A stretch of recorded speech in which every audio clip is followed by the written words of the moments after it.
भारत और सऊदी अरब के रिश्ते बहुत पुराने हैं। प्रधानमंत्री नरेंद्र मोदी 2 बार रियाद जा चुके हैं। सऊदी अरब के क्राउन प्रिंस भी 2019 में भारत आ चुके हैं। सऊदी अरब प्रधानमंत्री मोदी को साल 2016 में देश के सर्वोच्च नागरिक सम्मान से नवाज चुका है। भारत और सऊदी अरब की दोस्ती का ये कारवां अब एक नई मंजिल की तरफ मुड़ चुका है। इसी कड़ी में भारत की राजनयिक यात्रा पर आए सऊदी अरब के क्राउन प्रिंस ने भारत के लिए खजाना खोल दिया है। सऊदी अरब और भारत दोनों ने इस बात पर सहमति जताई है कि 100 अरब डॉलर के निवेश को तेजी से आगे बढ़ाया जाए। सऊदी अरब भारत में 100 अरब डॉलर निवेश करना चाहता है और इसमें विशाल रिफाइनरी भी शामिल है। इतना ही नहीं, भारत और सऊदी अरब ऊर्जा से लेकर रक्षा तक के क्षेत्र में सहयोग बढ़ाएंगे।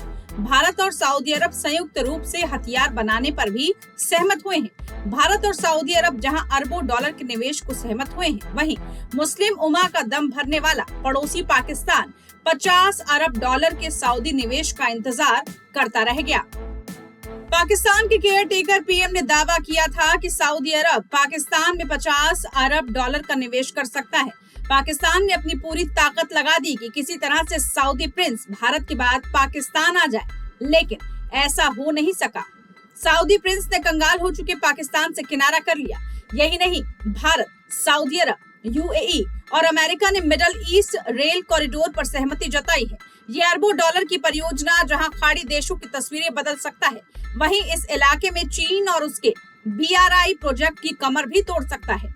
चीन अपने BRI प्रोजेक्ट के तहत ही पाकिस्तान में CPEC परियोजना चला रहा है और 60 अरब डॉलर से ज्यादा का निवेश कर रहा है। पाकिस्तानी मीडिया के मुताबिक पाकिस्तान अपनी घरेलू समस्याओं में ही फंसा हुआ है और इस जियो इकोनॉमिक नेटवर्क में सक्रिय खिलाड़ी बनने की बजाय केवल मूक दर्शक बनकर रह गया है।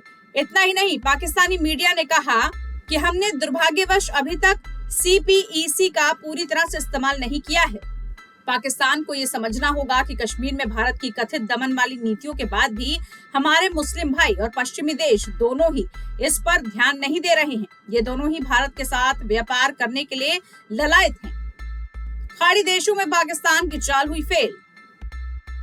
नैतिकता पर अब आर्थिक ताकत भारी पड़ गई है। ऐसे में अगर हम वैश्विक ट्रेड नेटवर्क का हिस्सा बनना चाहते हैं और अगर हम चाहते हैं कि कश्मीर पर हमारी आवाज को सुना जा सके, तो सबसे पहले हम अपनी आंतरिक समस्याओं को सुलझाना होगा।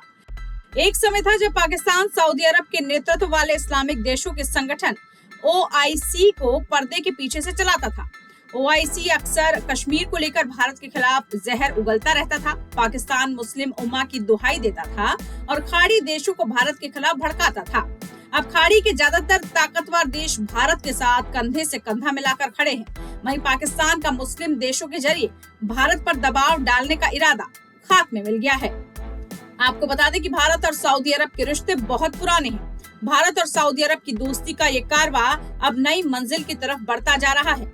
ऐसे में ये रिश्ता आगे आने वाले समय में भारत की इकोनॉमी पर क्या असर डालेगा, जिससे पाकिस्तान को मुंह तोड़ जवाब मिल सके, ये देखना होगा। टाइम्स नाउ भारत डिजिटल की रिपोर्ट।